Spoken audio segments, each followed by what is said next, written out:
Olá, boa noite a você. Começa agora mais uma edição do Jornal da Record. IBAMA se manifesta sobre desaparecimento no Amazonas. Supremo decide que demissão em massa precisa ser negociada com as categorias. E os gols da noite pelo Brasileirão. Fluminense e Atlético Mineiro fizeram o melhor jogo da rodada com 8 gols. O Jornal da Record já está no ar.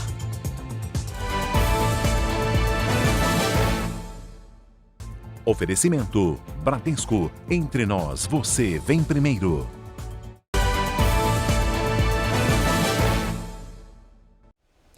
Os presidentes da FUNAI e do IBAMA falaram pela primeira vez sobre o desaparecimento do jornalista britânico e do indigenista brasileiro na Amazônia. Quem traz os detalhes para a gente direto de Manaus é o João Luiz Onetti. Oi, João. Boa noite, Salsi. O presidente do IBAMA, Eduardo Fortunato, afirmou que essa visita do jornalista britânico Dom Phillips e do indigenista Bruno Pereira à região do Vale do Javari não tinha autorização da FUNAI. De acordo com ele, há todo um procedimento para entrar nas terras indígenas isoladas. Isso porque, devido ao comportamento desses povos, eles podem até se sentir ameaçados. Outro motivo é que também existe um protocolo para prevenir os indígenas da Covid-19. De acordo com o presidente da FUNAI, Marcelo Xavier, a área do Vale do Javari, onde eles desapareceram no último domingo, tem o tamanho de Portugal. E lá vivem 10 mil índios que foram contatados recentemente. Agora à noite, a Polícia Civil do município de Atalaia do Norte confirmou que ouviu mais uma pessoa, mas não deu mais detalhes para não prejudicar as investigações. Até o momento, 6 pessoas já foram ouvidas. Salsi. Obrigada, João, pelas atualizações. O Supremo Tribunal Federal decidiu que, a partir de agora, as demissões em massa precisam passar por negociação coletiva. O Alessandro Saturno tem as informações direto de Brasília. Oi, Alessandro, boa noite. Olá, Salsi. Boa noite para você e a todos que nos assistem. Olha, para os ministros do STF, antes de tomar qualquer decisão de demissão em massa, as empresas devem dialogar com os sindicatos. Foram 6 votos a 3. Essa decisão ela foi tomada dentro de um processo que analisou demissões de 4 mil funcionários pela Embraer em 2009. Isso não significa que as demissões precisam de autorização do sindicato ou da celebração de um acordo. O que ficou definido é que antes de qualquer decisão seja aberto um diálogo com as categorias para que a demissão coletiva ela seja válida. Agora, Salsi, essa decisão ela gera uma jurisprudência que deverá ser adotada por todas as instâncias da Justiça. Salsi, volto com você. Obrigada, Alessandro. Uma pesquisa aponta que na região sudeste do Brasil, mais da metade das famílias entrevistadas convive com a insegurança alimentar. Isso quer dizer que muita gente não sabe como nem quando vai ter comida na mesa. Sobre essa situação triste e alarmante, eu falo com a Giovana Rizardo. Oi, Giovana. Salsi, oi, boa noite para você e a todos. O estudo da Rede Brasileira de Pesquisa e Soberania e Segurança Alimentar dá vários indícios de que a pandemia da Covid-19 aprofundou a crise social e econômica das famílias brasileiras. Aqui no sudeste do país, enquanto 45% dos domicílios entrevistados afirmam se alimentar com frequência, mais de 56% admitem enfrentar a fome. A análise ainda avalia os diferentes graus de insegurança alimentar, leve, moderado, até chegar na fome extrema. Mais de 13% dos domicílios afirmam não ter mesmo como se alimentar regularmente.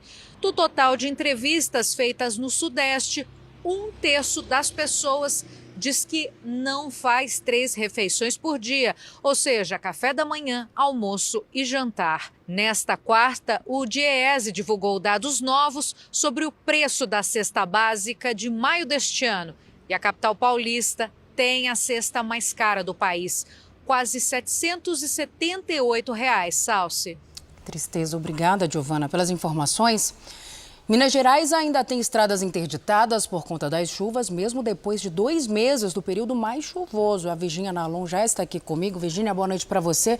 Qual é a situação no momento, hein? Oi, Salso, boa noite para você também. Ainda há 65 pontos de interdição em estradas estaduais e federais. 11 continuam completamente interditadas. E 2 são em rodovias federais, ambas na BR-262, na Zona da Mata, sem qualquer previsão para liberação.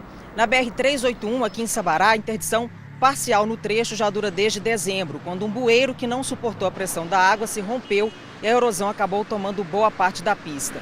O Departamento Nacional de Infraestrutura e Transportes e o Departamento Estadual de Estradas e Rodagens ainda não responderam sobre a demora na liberação desses trechos interditados aqui em Minas. Salce. Quem sofre é a população. Obrigada, Virgínia. O Tribunal de Justiça de Mato Grosso decidiu soltar a jovem que matou a adolescente Isabelle Guimarães Ramos em julho de 2020. Isabelle tinha 14 anos quando foi morta com um tiro no rosto na casa da amiga em Cuiabá. Na época, a adolescente alegou que o disparo foi acidental. O inquérito da polícia apontou que o tiro teria sido intencional. As Nações Unidas estimam que mais de 7 milhões de refugiados já cruzaram a fronteira da Ucrânia desde o começo da invasão russa. Polônia, Rússia e Moldávia são os países que mais receberam ucranianos. Ainda segundo a ONU, mais de 8 milhões de pessoas estão deslocadas dentro do país. A maioria formada por crianças e mulheres. O órgão também chamou atenção para o aumento do tráfico de pessoas provocado pelo conflito. Agora à noite foi realizada a cerimônia de abertura da Cúpula das Américas. O evento vai até o fim desta semana e reúne as principais lideranças do continente americano. De lá, o correspondente Vandrei Pereira traz os detalhes. Olá. Durante a cerimônia, o presidente dos Estados Unidos, Joe Biden, anunciou um pacote para estimular a recuperação econômica na América Latina.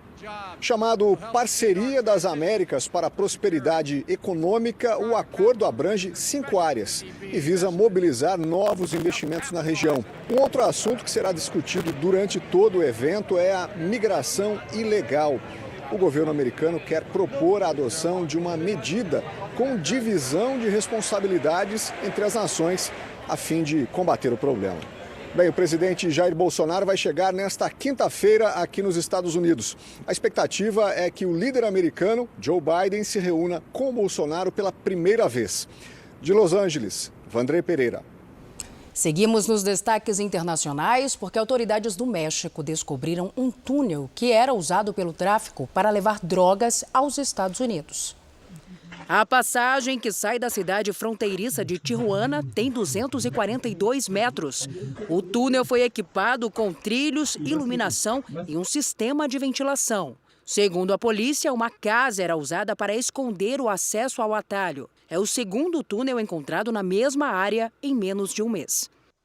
E olha só, pelo terceiro ano seguido, Hong Kong foi eleita a cidade mais cara do mundo para se viver. Da Ásia, a correspondente Silvia Kikuchi traz ao vivo os detalhes para a gente. Silvia, boa tarde para você por aí. O que foi avaliado nesse ranking? Olá, Salce. Foram levados em conta o preço médio de alimentos básicos, aluguel e outros fatores. Uma empresa com sede em Londres, na Inglaterra, avaliou também os valores dos serviços públicos, como o transporte, além da força da moeda local. E olha só, das 10 cidades mais caras, 5 estão aqui na Ásia. Além de Hong Kong, estão Tóquio, aqui no Japão, Xangai e Guangzhou, na China, e Seul, na Coreia do Sul.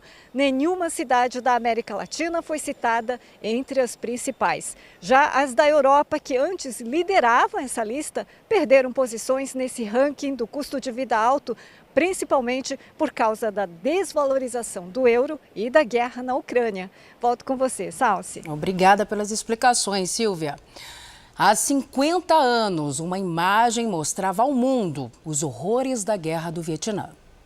Em 8 de junho de 1972, esta fotografia de uma criança nua foi publicada pelos principais jornais e rodou o mundo.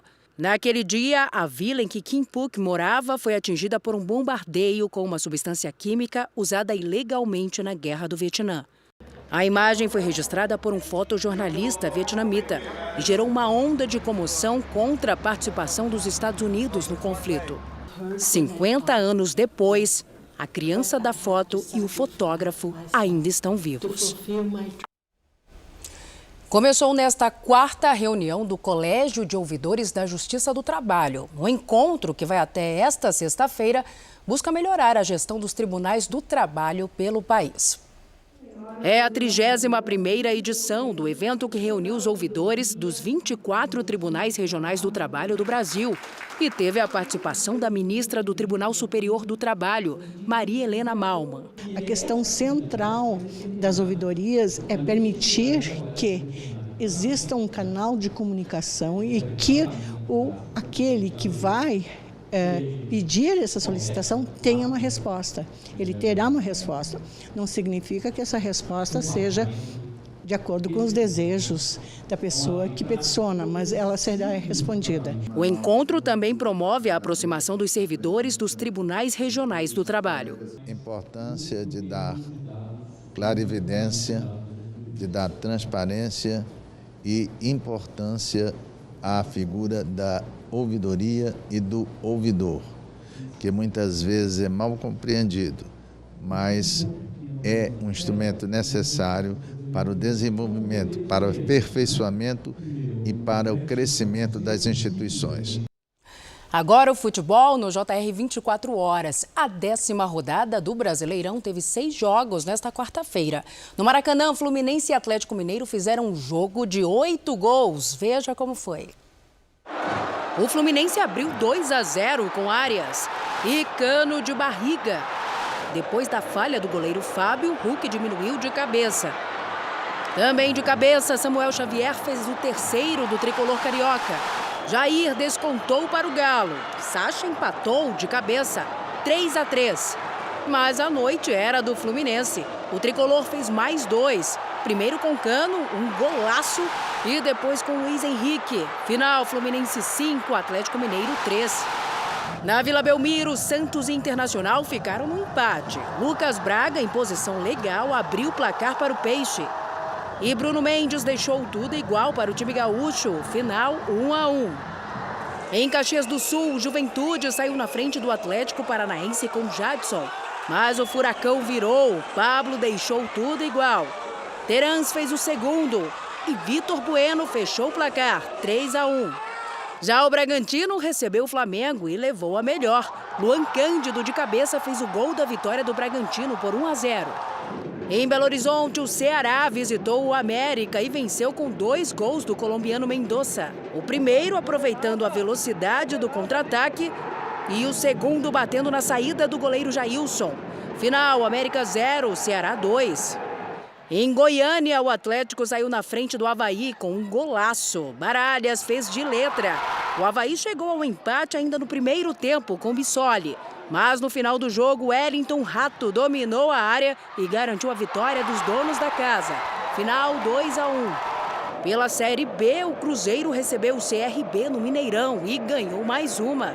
O primeiro gol foi de Edu, depois deste lindo voleio.